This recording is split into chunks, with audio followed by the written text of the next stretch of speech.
La paz de Cristo, mis amados hermanos. Saludo cristiano en el nombre del Señor Jesucristo para todos y cada uno de ustedes. Una cordial bienvenida a su programa Descanso para tu alma. Bueno, les habla su pastor y amigo Eduardo David Taborda. Como siempre, les invitamos para que se suscriban a nuestro canal de YouTube. Le des like, activa las notificaciones y comparte con todos tus amigos, con todos tus conocidos, con todos tus familiares, para que juntos podamos ser enriquecidos por esta palabra maravillosa. Así que en este día, una bienvenida muy especial.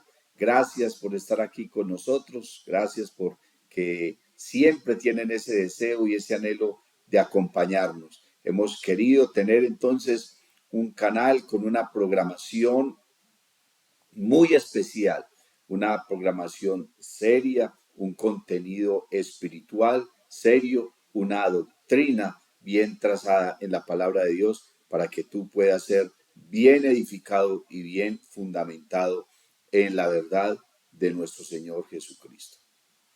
Bueno, para el día de hoy tenemos un tema que es muy interesante, un tema muy de la palabra de Dios, un tema que afecta directamente nuestra salvación y que de verdad, hermano, tiene que ver de una manera extraordinaria con nuestras doctrinas, con lo que hemos creído, con lo que somos y con lo que anhelamos en nuestra vida espiritual.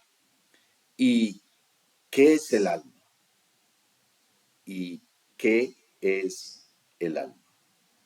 Bueno, quisiera entonces tomar la palabra del Señor Jesús y leer la escritura, amén, para dar inicio a este maravilloso tema, a este tema tan amplio donde hay tanta tela para cortar, tantas cosas que saber, tantas cosas que aprender. El apóstol Pablo le escribe a los tesalonicenses en el capítulo número 5, es un texto bien conocido por todos los lectores de la palabra de Dios. Verso número 22, primera de Tesalonicenses, capítulo 5, verso 22, dice, absteneos de toda especie de mal, y el mismo Dios de paz os santifique por completo, y todo vuestro ser, espíritu, alma y cuerpo, sea guardado irreprensible para la venida de nuestro Señor Jesucristo. Vamos a orar, mi amado hermano. Yo le invito para que usted cierre sus ojos ahí donde está y le pidamos a Dios que nos dé sabiduría, que nos dé gracia, que nos dé humildad, amén, para aprender su palabra y poder entender todas estas cosas maravillosas que nos enriquecen cada día. Señor Jesús, Dios del cielo, Dios todopoderoso, te damos gracias por permitirnos estar acá una vez más delante de tu presencia, con todas estas personas que están frente a su pantalla. En esta hora, Señor Jesús, en este momento queremos aprender tu palabra, ser edificados por ella, ser, Señor Jesús, exhortados y consolados a través de esta palabra maravillosa. Danos sabiduría. Inspíranos, danos la revelación, la unción, la gracia, Señor, y la humildad para que esta palabra llegue a lo más profundo de nuestro ser y podamos entonces crecer en el conocimiento de tu palabra y crecer cada día en nuestra vida espiritual. Señor Jesús, ayúdanos. Mira a cada una de estas personas. Bendíceles, bendice su hogar, bendice su vida espiritual, su vida cristiana, Señor Jesús. Aumenta nuestra fe, Dios del cielo, en tu nombre santo. Amén y amén. ¿Y qué es el alma? Es una pregunta que muchos de nosotros nos hacemos a cada momento. Y entonces estaba pensando que a través de la historia de la humanidad, Los diferentes pueblos, los diferentes imperios, las diferentes naciones, las diferentes religiones, cristianas o no, han tenido diferentes conceptos, diferentes posiciones y pensamientos acerca de lo que es el alma. Pero quisiera mirar en esta hora entonces por la palabra de Dios, que podamos definir con la ayuda del Señor Jesús realmente qué es el alma, qué tiene que ver con nosotros, qué va a pasar con el alma. Estaba por allí consultando y parece ser que la palabra alma solamente en el Antiguo Testamento aparece más de 750 veces la palabra alma. Bendito el nombre del Señor Jesús. También estaba mirando, porque sabemos, mis amados hermanos, que la Biblia fue escrita en hebreo, en arameo y en griego. Que algunas personas y algunas religiones, algunos imperios, algunas tradiciones hacen la comparación entre alma y espíritu. Muchos de ellos creen que es lo mismo, que se define de la misma forma, que es la misma esencia, que no hay diferencia entre el alma y el espíritu, aunque yo encuentro en la palabra de Dios algo diferente. En el hebreo en que se escribió el Antiguo Testamento, parte del Antiguo Testamento, la palabra alma se dice o se pronuncia nepesh, pero cuando se refiere al alma que Dios puso en la vida del ser humano, parece que esa terminación SH se pronunciara como una J y se escucharía nepej cuando se habla entonces del alma.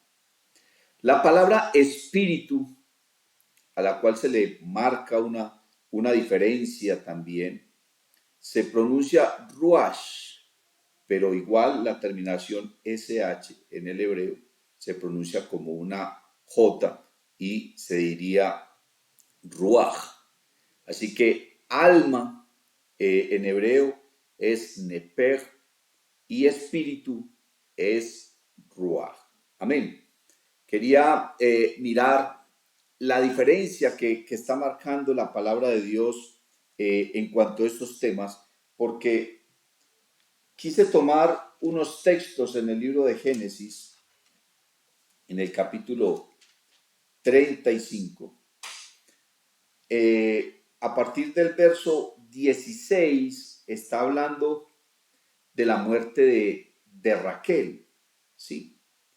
Y entonces, mire la manera como la Biblia define la muerte de aquella mujer. Dice el verso 19. Perdón, el verso número 18 dice: y aconteció que al salírsele el alma, pues murió, llamó su nombre Benoni, mas su padre lo llamó Benjamín.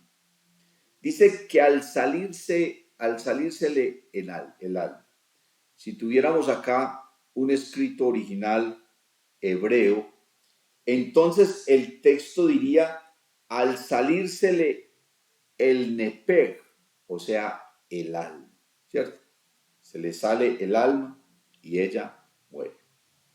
En el mismo capítulo, pero a partir del verso 27, la Biblia habla de la muerte de Isaac, ¿sí? Habla de la muerte de Isaac. Y mire lo que dice, verso 29. Y exhaló Isaac el espíritu y murió y fue recogido a su pueblo. Viejo y lleno de días, y lo sepultaron Esaú y Jacob, sus hijos. Pero dice, y exhaló Isaac el espíritu. Ya no está haciendo alusión al alma, sino que está haciendo alusión al espíritu, es el mismo traductor, pero menciona aspectos diferentes de lo que realmente significa la muerte. O sea que El texto, la palabra espíritu en hebreo realmente diría es ruaj. Y exhaló Isaac el ruaj, o sea, el espíritu, y murió. Parece que sí está haciendo una diferencia entre el espíritu y el alma.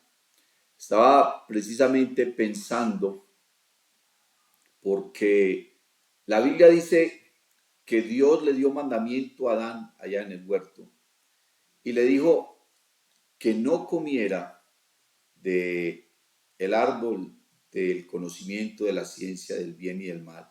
Le dice, porque el día que coma de él, morirás. Entonces estaba pensando en la traducción de ese texto. Lo que el Señor le quiso decir es, el día que comas de él, entonces será retirada tu alma. Será retirada tu alma. ¿Qué es el alma? Bueno, tenemos también que definir qué es el espíritu y qué es el cuerpo, porque Pablo está haciendo una marcada diferencia en la carta a los tesalonicenses. Dice, y sea guardado irreprensible todo vuestro ser. Y entonces marca la diferencia, espíritu, alma y cuerpo. Pablo está hablando y está marcando una diferencia, está queriéndonos decir que el ser humano se compone de tres partes, no de dos, o que es una sola unidad. Se compone de tres partes, ser tripartito, espíritu, alma y finalmente dice el cuerpo. ¿Por qué? Porque el ser humano sin un cuerpo no puede vivir, por lo menos en este mundo material no. El ser humano sin un espíritu no puede vivir y el ser humano sin un alma no puede vivir. Estas tres cosas componen la existencia y el ser, amén, del individuo, del hombre. Estaba mirando entonces que el espíritu es la parte inmaterial a través del cual conocemos, adoramos y servimos a Dios y también lo amamos. Ese es el espíritu del hombre, ¿cierto? Es la parte inmaterial que no se puede tocar, que es intangible al ser humano. Entonces es esa parte que nos lleva a nosotros a conocer, adorar, servir y amar a Dios, ¿cierto? Mire que el Señor Jesús le dijo a la mujer samaritana que es necesario que nosotros adoremos a Dios en espíritu y en verdad. ¿Por qué? Porque tales adoradores busca el Padre que le adore. ¿Por qué en espíritu? El Señor le aclaró a la mujer y le dijo definitivamente, ¿por qué? Porque Dios es espíritu. Quiere decir que nuestro espíritu es aquello que nos lleva a conocer a Dios, que nos lleva a adorarlo, a servirle y a amarlo. Amén. Por eso es que el apóstol Pablo dice que el hombre natural, o sea, el hombre del común, no percibe las cosas que son del espíritu, porque para él son locura. Dice, y se han de discernir espiritualmente. Amén. Bendito el nombre del Señor Jesús. Eso con respecto pues al espíritu. Sin embargo, hay un texto en Eclesiastés que me llama mucho la atención y quisiera leerlo en esta hora. Amén. Eclesiastés capítulo 12 y el verso número 7, mire cómo dice. Y el polvo vuelva a la tierra. Amén. O sea, este cuerpo que fue hecho del polvo de la tierra, ¿cierto? Y formó Dios al hombre del polvo de la tierra. Como era. Y mire lo que dice el verso. Y el espíritu espíritu vuelva a Dios que lo dio. Cuando el hombre muere, entonces el cuerpo va al sepulcro y se convierte en polvo. El espíritu que él fue dado por Dios vuelve entonces nuevamente a Dios porque a Dios le pertenece. Y la pregunta es, ¿y entonces qué sucede con el alma? Si el cuerpo vuelve al polvo, el espíritu vuelve a Dios, ¿qué pasa entonces con el alma? ¿Qué es el alma? Podemos definir de una manera sencilla. Estaba por allí indagando, escuchando predicadores, mirando algunos documentos, mirando la palabra de Dios. ¿Qué es el alma? El alma es lo que nos hace semejantes a Dios. El alma es el asiento de los sentimientos, de los deseos, de las emociones, de los anhelos, de las ilusiones. Y un predicador decía de una manera muy sabia, refiriéndose al alma, dice que el alma es la esencia intangible que sigue viviendo aún después de la muerte. El alma no muere. El alma es la parte inmortal del ser humano. Por eso es que Adán, cuando pecó, el Señor le había dicho que si pecaba, que si comía ese fruto, moriría. ¿Por qué? Porque sería arrancada de su vida su alma. Y de hecho, Adán murió. No murió en ese instante, porque Dios recortó su existencia de la inmortalidad y lo convirtió en un ser mortal, pero de todas maneras llegaría el momento en que su alma se iba a desprender de su cuerpo y en ese mismo instante entonces iba a morir. ¿Por qué el ser humano es infeliz? El ser humano es infeliz porque el ser humano solamente alimenta su cuerpo. Pablo está hablando de tres cosas: está hablando del espíritu, está hablando del alma y está hablando del cuerpo. En alguna ocasión escuché también a un pastor a quien admiro mucho, al pastor Luis Ángel Castaño, un hombre muy de Dios, muy usado por Dios, un hombre con un ministerio glorioso y maravilloso y de mucha sabiduría.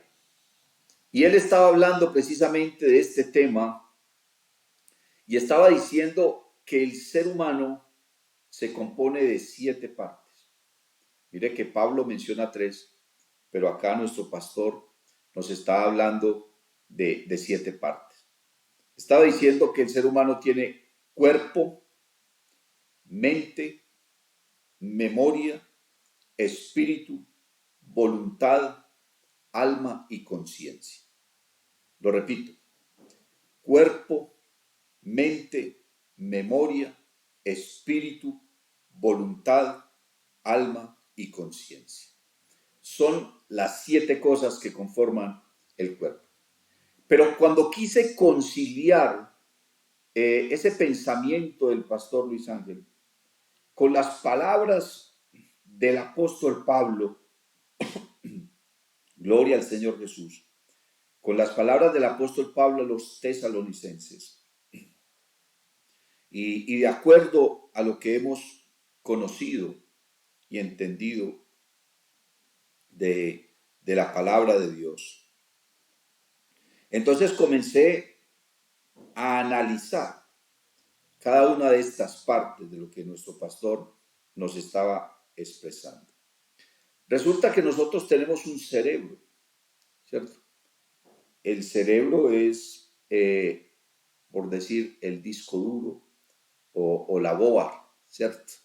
Que es la que almacena una cantidad de cosas y desde allí se controla todo lo que sucede con el cuerpo, ¿cierto? Entonces, en el cuerpo está el cerebro.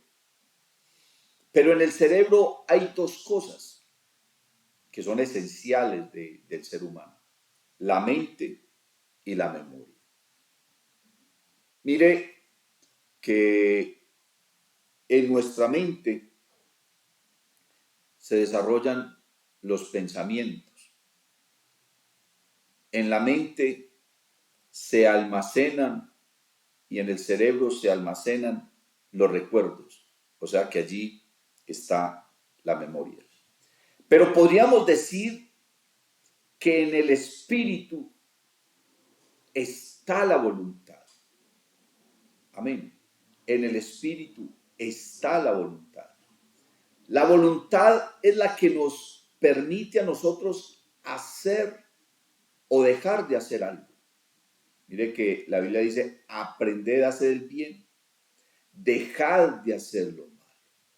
Y dice la Biblia que Dios no nos ha dado espíritu de cobardía, sino de poder, de amor.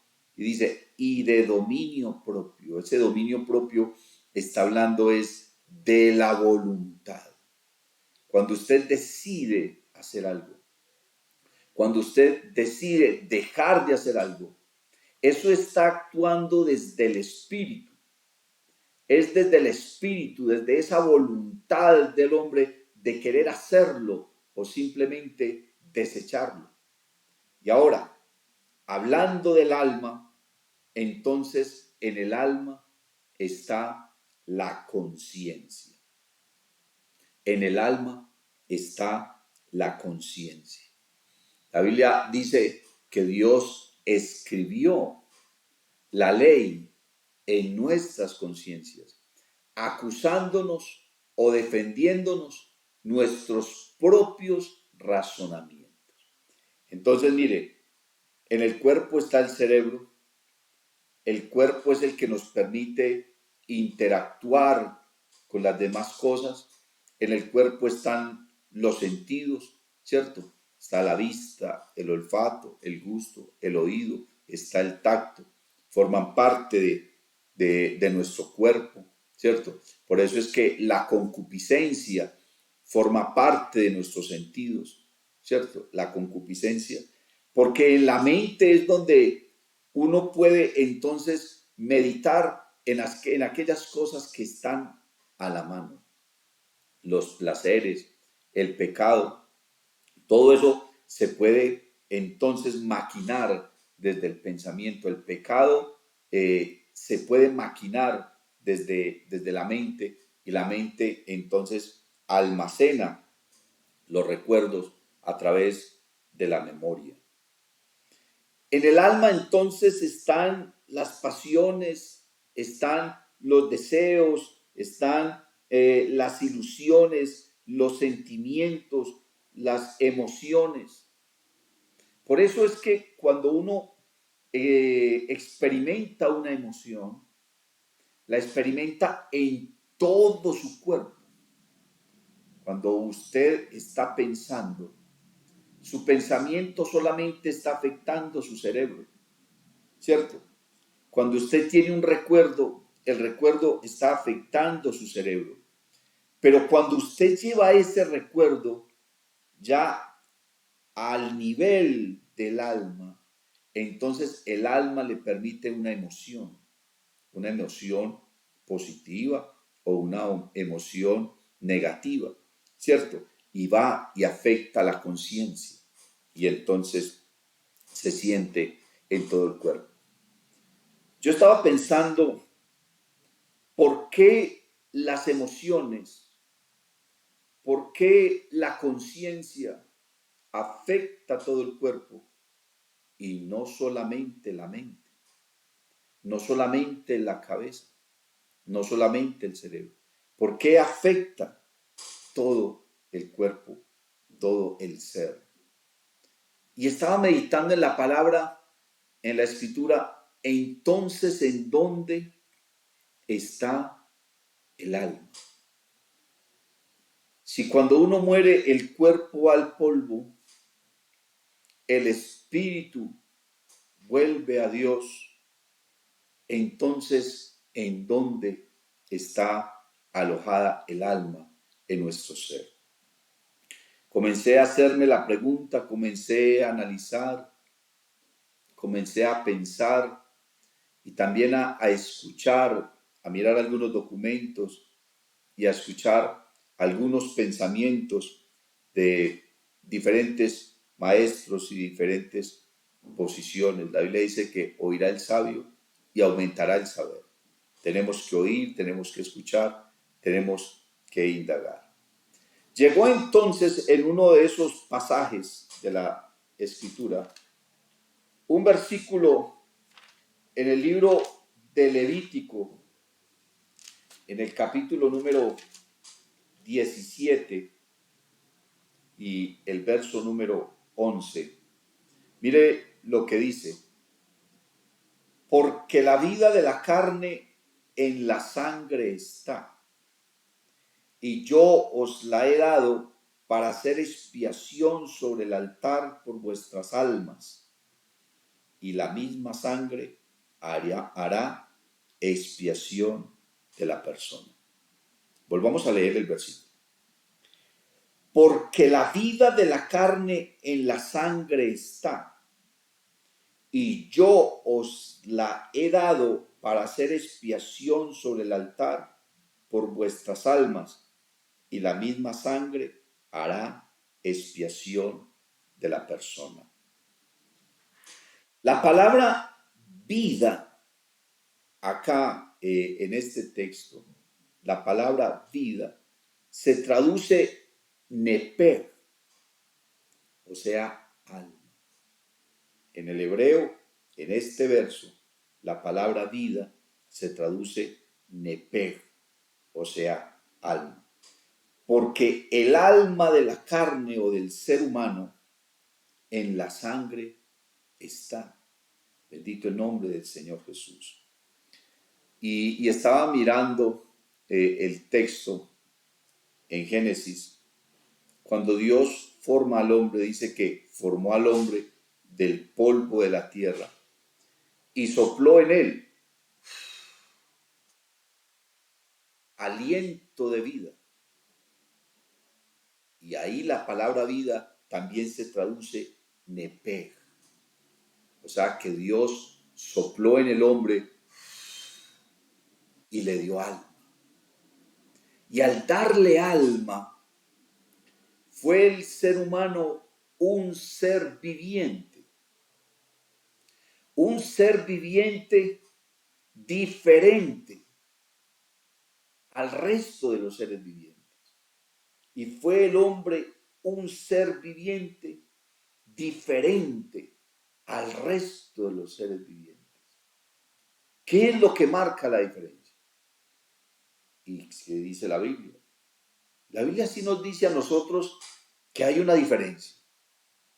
Pues estaba mirando por aquí la Biblia, mis amados hermanos, en la primera carta que Pablo le escribe a los Corintios, en el capítulo número 15 y el verso 39. Mire cómo dice. Primera de Corintios, capítulo 15, verso 39. No toda carne es la misma carne, sino que una carne es la de los hombres, otra carne la de las bestias, otra la de los peces y otra la de las aves. Y hay cuerpos celestiales y cuerpos terrenales, pero una es la gloria de los celestiales y otra la de los terrenales. No podemos decir que el ser humano proviene de un animal, porque los animales no tienen esta alma. Cuando Dios creó los seres vivos sobre la tierra, tanto las aves como los peces y como las bestias del campo, Dios a todos ellos simplemente los creó con su palabra y les dio vida a través de su palabra. Pero Dios al ser humano le dio una vida diferente y puso en su carne y puso en su cuerpo y puso en su sangre algo que marca la diferencia a todos los demás animales, y fue que sopló aliento de vida o sopló el aliento del alma, de su esencia. La Biblia dice que fuimos hechos a imagen y semejanza de Dios. ¿Qué es lo que nos asemeja a nosotros a Dios? Es el alma, es la capacidad de discernir los pensamientos, es la capacidad de manejar las emociones, es la capacidad de entender y comprender las cosas de Dios, es la conciencia de la existencia de Dios, es la capacidad de diferenciar entre el bien y el mal, porque eso es lo que le dijo Pablo a los romanos, que Dios escribió su ley, su palabra en nuestras conciencias, o sea, en el alma, acusándonos o defendiéndonos nuestros propios razonamientos. Los animales no tienen alma, los animales tienen instinto, tienen la capacidad de aprender. Los animales aprenden a través de sus amos, en el caso de los animales que se pueden domesticar, aprenden lo que sus amos les enseñan, independientemente de que ellos entiendan que está bien o que está mal. Los animales aprenden a través de sus padres. La naturaleza misma les enseña. Como las madres, las leonas, las lobas, les enseñan a sus cachorros a cazar. Les enseñan cuando algo es peligroso, qué cosas se pueden comer y qué cosas no se pueden comer. Ellos eso lo aprenden por instinto, por la práctica y el error, por la práctica y el error. Sin entender o comprender que algo puede ser bueno o algo puede ser malo. ¿Por qué? Porque los animales no tienen ética, porque los animales no tienen una moral, algo que defina su espiritualidad. No podemos asegurar que los animales tengan conciencia de la existencia de Dios. Por eso el texto que leímos en Eclesiastés dice que el polvo vuelve a la tierra, o sea, el cuerpo cuando muere vuelve a la tierra y el espíritu de todos esos seres vivos vuelve a Dios que lo dio. Pero entonces, ¿qué sucede con nosotros? ¿Qué sucede con el alma? Bendito el nombre del Señor Jesús. El alma entonces está en la sangre. ¿Sabía usted que esa es la razón por la cual los testigos de Jehová no permiten transfusión sanguínea? Porque ellos entienden que en la sangre está el alma. Pero tampoco podemos pensar, porque la información genética está en la sangre y se transmite de su madre a sus hijos a través de la fecundación. Cuando la esperma se une al óvulo, entonces se transmite la información genética. No podemos pensar que a través de la información genética o a través de una transfusión sanguínea, entonces vamos a transmitirle nuestra alma a otro ser. Eso no ha de suceder. ¿Por qué? Porque el alma no se comparte de esa manera. Si así fuera, entonces al tener una transfusión sanguínea, la persona que recibe la sangre de otro individuo, entonces esa persona tomaría la actitud y la personalidad de la otra, de su donante, pero no sucede así. No sucede de esa manera. La única manera en que se transmite la información genética y se transmite un alma de un ser vivo a otro es a través de la fecundación, a través de la esperma cuando llega al óvulo y es fecundado allí. Así, de esa forma, sí se transmite entonces la información genética y la otra persona, aquel ser que apenas se está formando, entonces se convierte en un ser humano con un alma. Bendito el nombre del Señor Jesús. Me parece que todo esto es tan maravilloso, que todo esto es tan glorioso. La Biblia dice entonces que la vida de la carne está en la sangre. Por eso es que nosotros no bebemos la sangre, ¿cierto? Porque la Biblia lo dice literalmente. En el libro de los Hechos de los Apóstoles se nos expresa literalmente que no debemos beber la sangre. Por eso es que la Biblia hace tanta alusión a la sangre.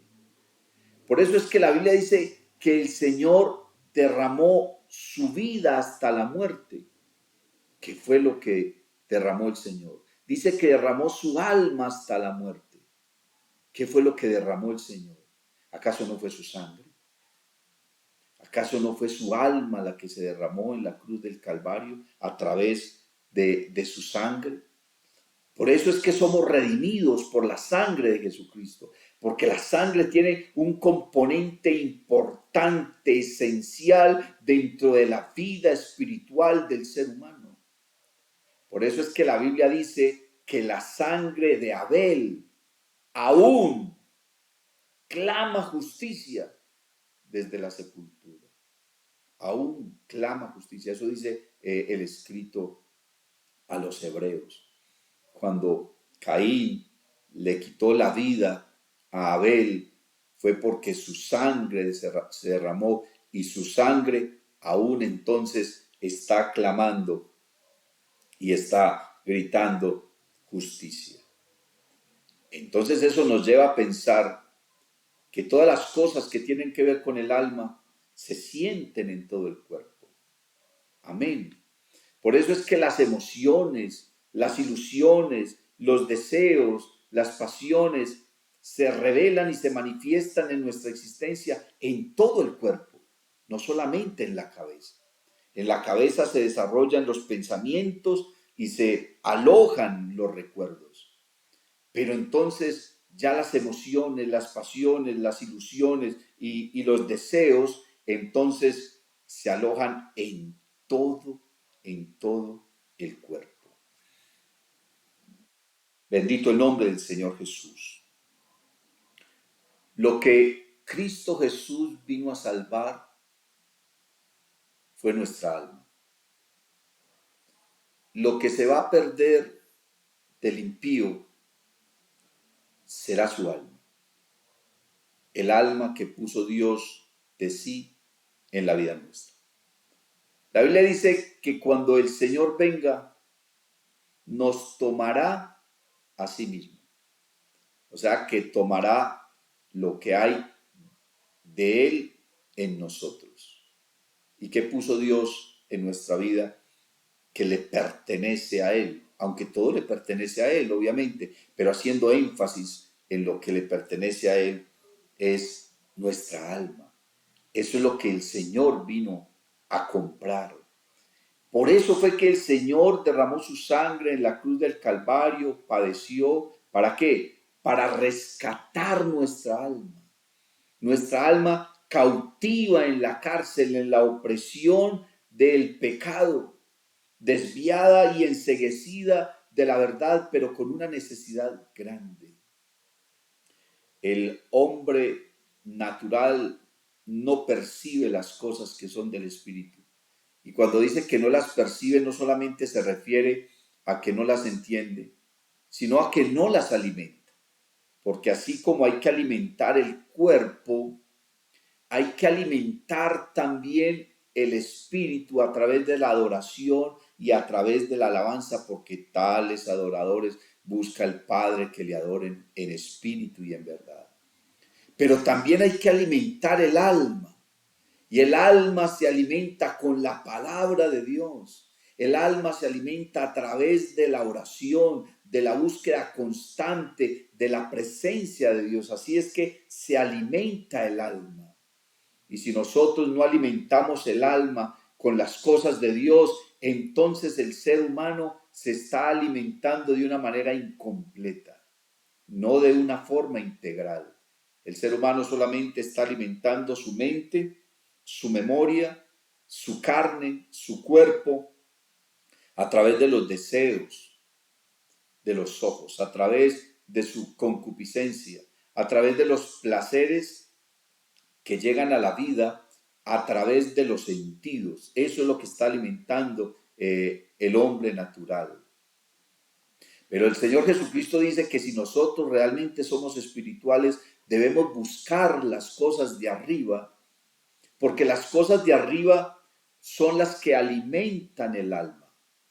Las cosas de arriba son las que llenan y satisfacen el alma, porque el alma es esa parte de Dios esencial que está en nuestra vida.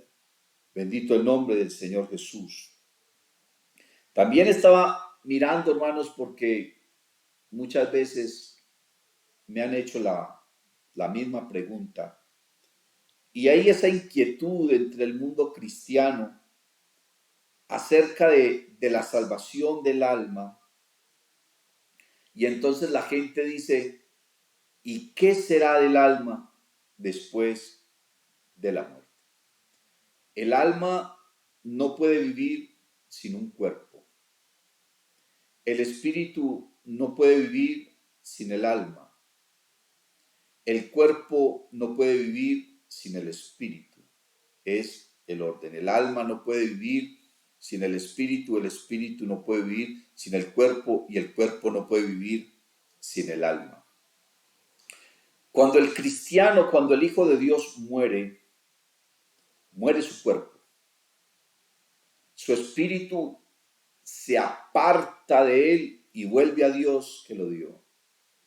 Pero su alma, según el escrito de Lucas 16, donde el Señor Jesús nos habla del rico y Lázaro, el alma del cristiano va a un lugar que el mismo texto nos habla y lo describe como el seno de Abraham. Pero el alma del impío o el hombre impío cuando muere, su cuerpo va al polvo, al Seol, a la sepultura. Su espíritu vuelve a Dios, que Dios lo dio, hay que tener cuidado con esto. Pero su alma va a un lugar llamado el Hades. Y si usted lee bien San Lucas capítulo 16, hablando acerca de la parábola del rico y Lázaro, que yo he pensado que realmente no es una parábola, sino que fue una realidad. No fue una analogía literaria que el Señor Jesús escogió para ilustrar la salvación y la condenación. Yo pienso que eso fue una historia real que el Señor Jesús tomó, porque todo lo que el Señor Jesús usó y habló, dijo, pronunció, fueron cosas reales para nuestra edificación. El Señor no nos iba a edificar con cuentos de hadas, con fábulas, con historietas, no, con cosas reales. Aún dentro de las parábolas hay una realidad gloriosa. Por eso dice, el reino de los cielos es semejante, y entonces el Señor usa las parábolas. Pero dice que el rico, estando en el Hades, alzó su mirada y vio que a la distancia estaba Abraham. ¿Cómo iba el rico a hacer eso si estaba muerto? ¿Cómo iba el rico a alzar su mirada y a alzar su voz si estaba muerto? Su cuerpo estaba en el polvo de la tierra, su cuerpo ya se había descompuesto, ya se había convertido en eso, en polvo. Su espíritu de vida ya se había ido, el espíritu de vida ya estaba con Dios, porque lo que está en juego en la salvación y en la condenación no es el espíritu, es el alma lo que está en juego. Pero como dice la Biblia que su alma fue al Hades, entonces su alma fue la que clamó, porque allá su alma tenía conciencia. El alma sabía lo que estaba sufriendo, lo que estaba viviendo, lo que estaba experimentando, aunque ya no estaba en el cuerpo. Estaba muerta para este mundo. La Biblia dice que los muertos nada saben ni tienen más paga porque su memoria es puesta en el olvido y no tienen que ver más nada en las cosas que se hacen ¿dónde? Debajo del sol. O sea, en este mundo. Pero si estamos hablando del mundo espiritual, el alma ya sigue viviendo porque el alma no muere. El alma es la parte del ser humano que no muere. Muere su cuerpo, el espíritu vuelve a Dios, pero su alma sigue viviendo en algún lugar, sea en el seno de Abraham o sea en el Hades, no en un lugar intermedio conocido como el purgatorio, no, eso no existe. Entonces el alma de aquel rico comenzó a clamar desde allá y tenía memoria, porque eso es lo que uno encuentra en la palabra, porque él le está diciendo, Padre Abraham, envía a Lázaro. Él de alguna manera vio a Lázaro allá. Envía a Lázaro para que venga y moje la punta de mi lengua porque estoy siendo atormentado en esta llama. Pero entonces, hermano, le dice a Abraham que no se puede, porque hay una gran cima, o sea, hay un abismo entre ellos, y los que están acá no pueden ir allá, y los que están allá no pueden venir acá, es lo que está diciendo entonces Abraham. ¿Qué le dice el rico a Abraham? Entonces manda a alguien que vaya a la casa de mis hermanos a comunicarles esta verdad. O sea, él era consciente, el alma del rico estaba consciente de que allá en la casa de su padre, en la casa de sus hermanos, ellos estaban perdiendo. Él tenía esa capacidad de memoria, de pensamiento, de raciocinio. Lo mismo pasa con los que están en el cielo. Cuando nosotros vayamos al cielo, vamos a ser conscientes de lo que vivimos en esta tierra. Yo quisiera leer en el libro de Apocalipsis, bendito el nombre del Señor Jesús, en el capítulo número 5 de Apocalipsis, la Biblia habla de 4 seres vivientes y de 24 ancianos. Esos 4 seres vivientes conforman la iglesia. No voy a entrar en detalles de ello, eso es otro estudio, eso es otro análisis que seguramente lo miraremos después, pero lo que sí quiero decirte es que los 4 seres vivientes que aparecen en el capítulo 4 y en el capítulo 5 de Apocalipsis es la iglesia. Ahora, el capítulo 5, a partir del verso 8, mira lo que dice Apocalipsis. Y cuando hubo tomado el libro, los 4 seres vivientes y los 24 ancianos se postraron delante del Cordero. Todos tenían arpas y copas de oro llenas de incienso, que son las oraciones de los santos. Verso 9, póngale cuidado.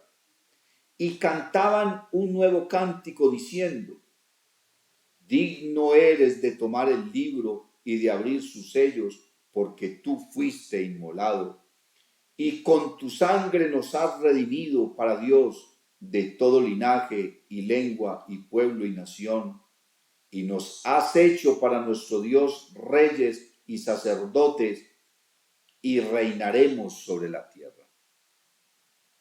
Si los redimidos, si la iglesia cuando esté en el cielo no va a tener memoria de las cosas de esta tierra, entonces, ¿por qué vemos aquí a la iglesia cantando al Señor y diciendo, tú nos has redimido con tu sangre, nos has escogido de todo linaje, lengua, pueblo y nación, y nos has hecho para nuestro Dios reyes y sacerdotes?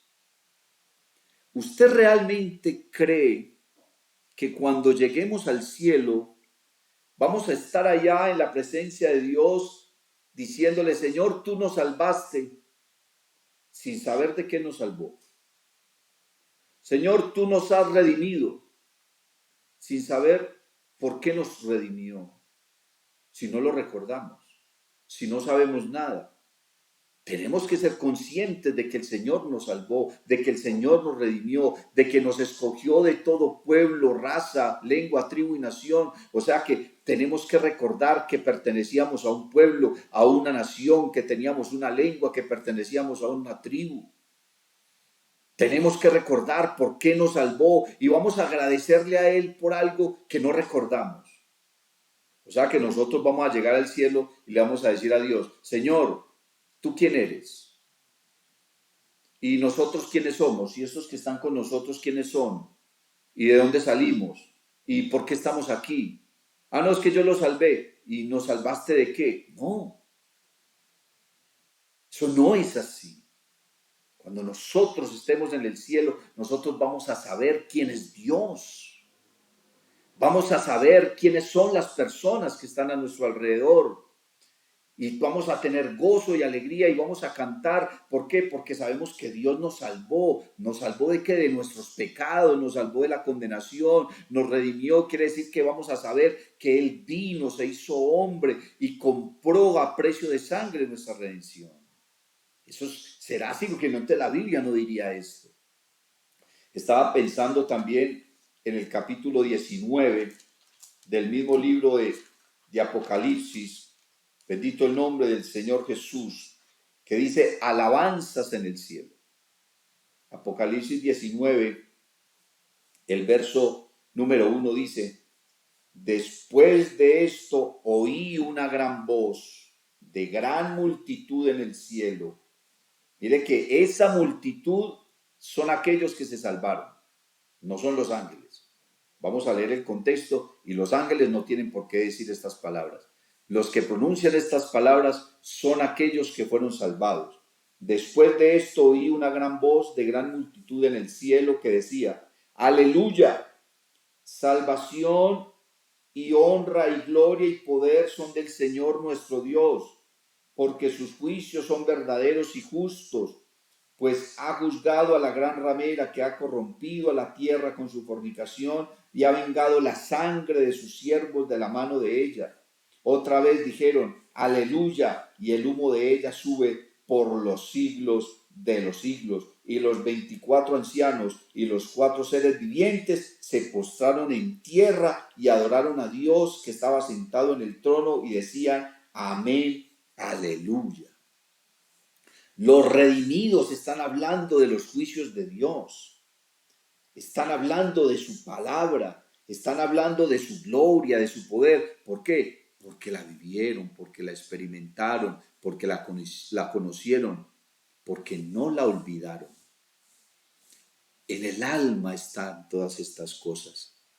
Y cuando estemos en el cielo, entonces nuestra alma será consciente de los beneficios de Dios, de las bendiciones de Dios, de los beneficios de Dios. Porque mire lo que dice el salmista, bendice alma mía Jehová y bendiga todo mi ser su santo nombre. Bendice alma mía Jehová y no olvides ninguno de sus beneficios. Si no nos vamos a olvidar de los beneficios de Dios en esta tierra, ¿cómo vamos a pensar que vamos a olvidar las bendiciones de Dios cuando estemos en el cielo? No, hermano. Entonces la gente se pregunta y dice, hermano, entonces si en el cielo vamos a tener la conciencia de todas estas cosas, entonces nos la vamos a pasar llorando por nuestros familiares, nuestros conocidos que se condenaron. Mira, lo que se va a perder es el cuerpo, que va al polvo, el espíritu a Dios, y entonces el alma va a entrar a un nuevo cuerpo. La Biblia dice que Dios nos va a dar cuerpos nuevos, cuerpos gloriosos. ¿Qué tipo de cuerpo? Dice que es semejante al cuerpo de Cristo. No cuerpos como los que nosotros conocemos materiales. Es este cuerpo, es esta carne la que se aflige, la que se angustia, la que se preocupa. En esos cuerpos nuevos no habrá tristeza. En esos cuerpos nuevos no habrá llanto ni dolor. Esos cuerpos nuevos no se van a envejecer, no se van a enfermar, no van a volver a morir, porque serán cuerpos nuevos. El impío será condenado en el cuerpo. Cuando el impío resucite, entonces su alma volverá a entrar en él e irá a la condenación en cuerpo y alma, pero en el cuerpo que murió. Así como murió, así resucitará. Si se murió borracho, borracho va a resucitar. Si se murió drogado, drogado va a resucitar en el cuerpo. Tal como murió, así entonces va a resucitar, va a volver a entrar el alma en él y entonces será condenado en la llama del infierno. Pero el cristiano, cuando resucite, no va a resucitar en el mismo cuerpo que murió. La Biblia dice que Dios nos va a dar cuerpos nuevos, cuerpos gloriosos, y el alma entrará en ese cuerpo nuevo y entonces en ese cuerpo nuevo estará en la presencia de Dios y en la presencia de Dios tendremos conciencia y nos vamos a gozar y lo vamos a adorar y lo vamos a exaltar y por supuesto lo vamos a recordar porque de esta manera es que el Señor Jesucristo nos ha creado. Fuimos hechos a su imagen y a su semejanza. ¿Por qué? Porque Dios puso en nuestra vida algo que no puso en ningún otro ser viviente, el alma. ¿Qué es entonces el alma? El alma es aquello que nos hace semejantes a Dios. Es el asiento de los sentimientos. Es la esencia intangible, es aquello que no se puede tocar, pero que seguirá viviendo aún después de la muerte. Gloria al nombre del Señor Jesús. Bien, mis amados hermanos, si tienen alguna pregunta, les pido que la escriban en los comentarios, no en el chat, sino por hoy en los comentarios. Cuando se termine la transmisión, podrás escribir en los comentarios tu pregunta, tu inquietud, y seguramente lo más pronto posible la trataremos de resolver. Recuerda compartir, hermanos, este enlace con tus familiares, con tus conocidos, con tus amigos. No olvides suscribirte, mi hermano, mi amigo. Suscríbete. Activa las notificaciones para que siempre sepas cuando alguna programación nueva ha llegado allá a tu cuenta de YouTube. Amén. Dale like, porque cuando le das like, entonces YouTube impulsa más esta programación y queremos que muchas personas sean enriquecidas y sean bendecidas, amén, a través de esta palabra que el Señor Jesucristo nos está regalando. Recuerda que también estamos en Facebook, también estamos en Twitter y estamos en Instagram, y allí encuentras una cantidad de material que estoy seguro será poderosa para tu vida. La paz de Cristo para todos y cada uno de ustedes, y muchas gracias por seguir allí siempre con nosotros. Dios te bendiga. Si te ha gustado esta predicación, te invito para que visites mi canal en YouTube y en Facebook, Eduard David Tabord. Suscríbete y activa las notificaciones. Estoy seguro de que esta palabra será poderosa para tu vida.